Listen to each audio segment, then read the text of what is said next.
Now, mind you, the land and the property being willed to me in two separate wills was a contingency plan. See, now everybody doesn't have the ability to do contingency plans like whomever I am attached to that has money.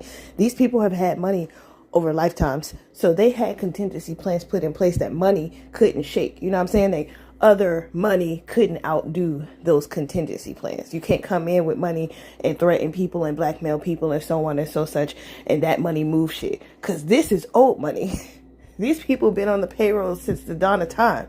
Like, they go near since I opened my eyes to the world. Whenever this particular relative found out about me, they started putting contingency plans in place well before my family could have potentially even thought of the idea of thinking about being smart. Did you hear me?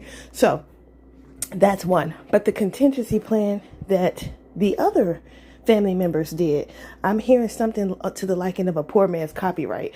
If you've ever copywritten something, you know that the process to go through a copyright, they ain't gonna get your copyright stolen, right? But when you do something called a poor man's copyright, it's a lot different, right?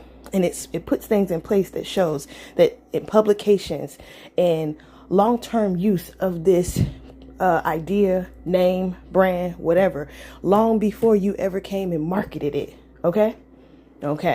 So with that being said, somebody said, let's say suppose it was a Maul and a Paul, right? Paul said, I'm going to put the land in my name and will it to her. And then Maul said, I'll put the house in my name and will it to her. So that God forbid anything was to happen to one of us get got. Somebody does something to the point where one of us becomes an op, let's say, or the op gets one of us in a pickle. They'll get the land, but they won't get the property. They'll get the property, but they won't get the land. And I think what happened was somebody got Maul, right? Somebody got Maul and started to pretend that maybe they were their caretaker or maybe that they were their financial advisor or whatever the case may be. And they ended up getting that property about Maul.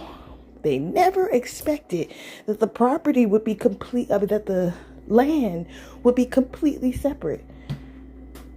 Again, this is how you know you're not dealing with intelligent people. They thought, oh, well, the house is sitting on the land, so okay, George. That's not how America works. White people wrote these laws. White people structured the system. You should know that it was never made for black people to win.